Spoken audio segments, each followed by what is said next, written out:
What's up? Today we're going to be covering the KAK Industries Super SIG buffer tube. This buffer is made specifically for your SIG SB15. Now you can get a kit with the spring, the buffer tube, the buffer. However, I purchased just the buffer tube since I had all the internal parts already. Now, contrary to what people are saying on YouTube, you can easily run the SB15 on a standard pistol buffer tube. I did, numerous other people did without a single issue. Don't let a salesman of a company tell you that you can't do it. They sit tight as hell, they don't rotate, they're like a rock. Hell, I had to have a second person help me remove my first SB15 from a pistol buffer tube, it was that tight. Now with that being said, I'm trying this out because of my issues, but not everyone has the same malfunctions I did, so this purchase made sense for me and it might not for you. My AR pistol issues warranted me picking up the Super SIG buffer tube to test out. If you guys watched my previous AR pistol video, you'll know that I had failures to extract. The way I cleared that out was by slamming the SB15 on a solid surface while pulling the charging handle to release the round. Now me doing that caused my SB15 to slide all the way down the receiver, granting my sling attachment point here useless, while also placing my face too close to the receiver. Now if your pistol is running 100% reliable, you're probably fine with the pistol buffer tube, but here, for me, this is where the KAK Industries Super SIG buffer tube steps in and really saves the day.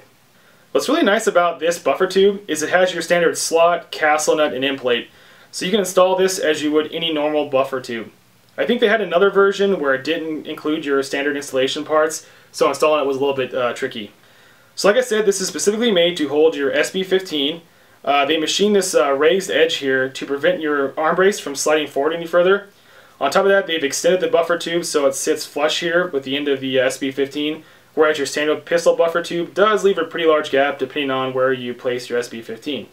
While we're on placement, let's talk about where our SB15 sits when installed on the KAK Industries Super SIG buffer tube.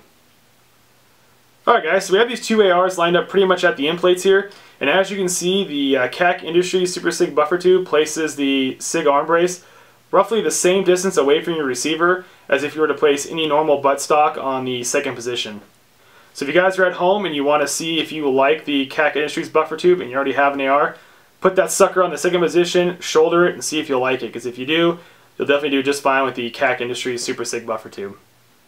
So now for the big warning here guys, if you have installed the SB15 on a pistol buffer tube, do not purchase the KAK buffer tube. Now this might be common sense here, but I wasn't aware that installing this on a pistol buffer tube was stretched out to the point where it spins freely on the KAK buffer tube. Like I said, this may be common sense, but I assume the rubber would just tighten back up once removed from a standard buffer tube. I'll roll in some video here shortly so you can see just how loose the SB15 is after it was already installed on a pistol buffer tube.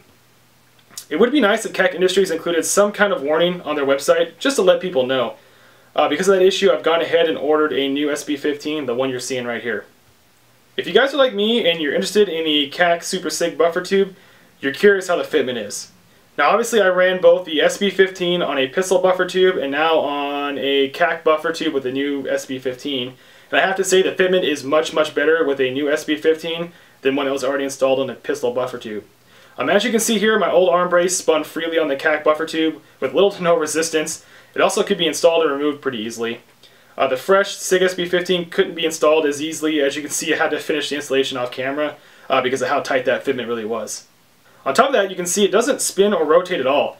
Now if you had to, you could rotate this thing to straighten it out, but it's definitely no easy task. So if you're hesitant like I was, please believe me when I say the fitment on this thing truly is perfect. Well guys, I think that's about it. There isn't much more to cover here. I just wanted to share my thoughts on this Super SIG buffer tube, while also warning you guys of the issues I ran into. If you guys found this video informative, please hit the like button down below. If you have any questions, comments, concerns, leave them in the comment box below as well. As usual guys, take care, stay safe. We'll see you next time.